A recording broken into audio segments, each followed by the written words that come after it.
Hello friends, welcome back to my channel. তো তোমরা কেমন আছো? আশা করছি ভালো আছো। আমিও ভীষণ ভালো আছি। আর আজকে আমি আমার মেয়েকে ইঞ্জেকশন দিতে নিয়ে যাব, সেই ব্লগটাই তোমাদের সাথে শেয়ার করব। তো দেখো, অলরেডি আমরা কিন্তু গাড়িতে উঠে পড়েছি। আজকে যাচ্ছি আমরা টোটো করে। তো এর আগেও আমরা যখনই যাই সবসময় আমরা টোটো করেই যাই ইঞ্জেকশন দিতে।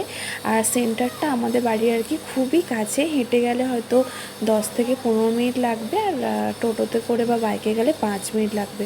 দেখো, আমরা ফাইনালি সেন্টারে চলে এসেছি। তো আমার একটা পার্সেল আসার কথা ছিল, তো আমি লোকেশান ফোন করেছিল, যখন বললাম যে আমরা সেন্টারে যাচ্ছি ওখানে আসার জন্য। তো তারপর ওখানেই ছিল, পার্সেলটা আমি রিসিভ করে নিলাম।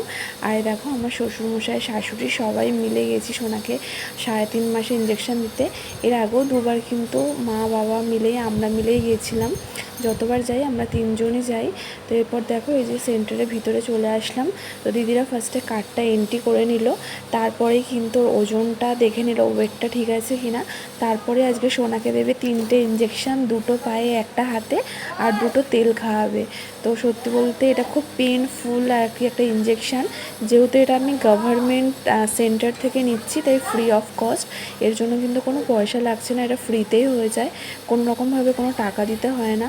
তো তারপর না আমি আর ভিডিও নিতে পারিনি, কারণ কি সোনা এত কান্না করছিল, সেই জন্য কোনোই আমি ভিডিও নিইনি। আর আমার নিজেরই চোখে জল চলে এসেছিলো। এর আগে তো দুবার আমি হাউ হাউ করে কাঁদছিলাম মেয়ের সাথে। আর বুঝতে পারছো, এইটুকু একটা ছোট শিশু, তো তাকে যদি এত ইঞ্জেকশান দেয় সে কিভাবে সেটা সহ্য করবে। তো এরপর আমি বাড়ি চলে এসেছি। দেখো, এখন একটু চুপ আছে।